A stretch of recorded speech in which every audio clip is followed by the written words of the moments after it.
Hello, my name is Tracy Lee. I'm a funeral director and certified grief counselor at Queen City Funeral Home in Queen City, Texas.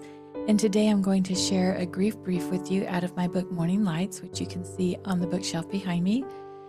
This book can be purchased on Amazon or at Barnes & Noble, and I'll link that down in the description box below for you. Today I'm going to read Grief Brief number 30, Feelings of Emancipation. In a situation of abuse or neglect, feelings of emancipation are often a welcome relief. If you witness an emancipatory type of behavior in the recently bereaved, realize that it is likely the result of liberty from horrific experiences. This person may need great understanding and gentle reconstruction of their self-esteem, self-value, and self-worth. Juvenile behaviors may be underlying, and professional guidance and intervention might be helpful. So, what does this mean? Well, I actually have experienced this very thing. I had a friend whose spouse died, and she called me, and her behavior was abnormal. She just was, she wasn't happy, but she was free. She was liberated. And, I had not known that her husband was an abusive man.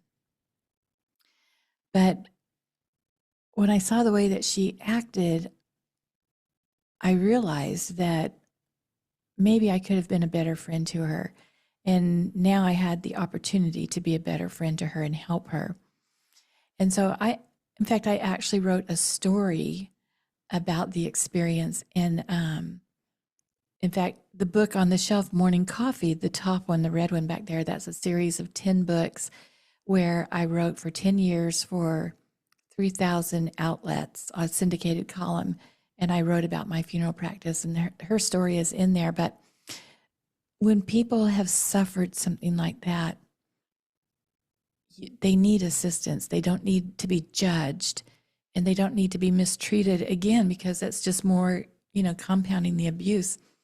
And so if you see those kinds of behaviors, realize that may be what's going on. Now, I've also had another experience like that where somebody immediately acted like, woohoo, but that was a different case. She had connected herself to a person out of greed. She wanted to be able to get his estate upon his death. And that is a vile person who does something like that.